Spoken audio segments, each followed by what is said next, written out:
Hello guys! For today's video, gagawa po tayo ng ube hopya. Ang mga ingredients ay para sa ating outer dough. Meron tayong 3/4 cup ng farina, 1/4 cup ng water, 1/4 cup ng sugar, 1/2 teaspoon asin, at 1/4 cup ng cooking oil. Para naman sa ating inner dough, meron tayong 1 cup flour, 1/2 cup butter, at para sa ating filling guys, meron tayong ube halaya. First guys, gawin muna natin yung ating outer dough. Pagsamasamahin lang natin guys, ang ating lahat ng ingredients ay farina, water, sugar, asin, cooking oil. I-mix well lang at imasa lang natin to guys for 5 minutes. Until makapag-form tayo ng dough or until maging sand texture. Pan sand texture guys, lahat natin ingredients, separate muna natin. Then, gawin naman natin guys yung ating inner dough. Pagsamahin lang natin guys ang ating farina at ang ating butter. I-mix well lang to guys until maka-form din tayo ng another dough or until magkaroon tayo ng sand texture. Then, i-flatten naman natin guys ang ating outer dough. Pag na-flatten na guys ang ating outer dough, pwede na nating ilagay yung inner dough na nagawa natin. Ilagay lang natin, ipatong lang natin sa ibabaw ang ating inner dough sa ating outer dough. At i-flatten lang natin to guys. At pag na-flatten na natin guys ang ating mga dough, pwede na nating balutin.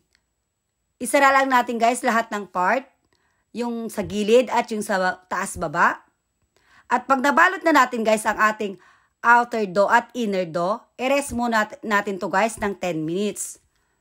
After 10 minutes ng pagre-rest para sa ating inner at outer dough, i-flatten lang natin to guys, kagaya nito.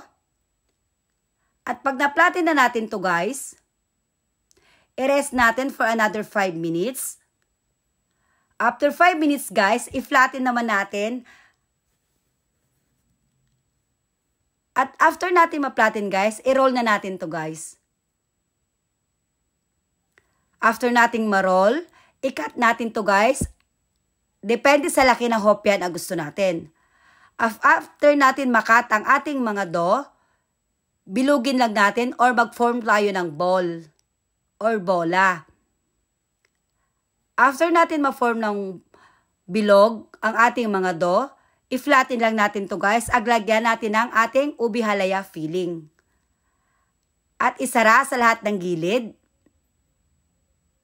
Ganito lang guys ang pagsasara ko para sa ating hopya.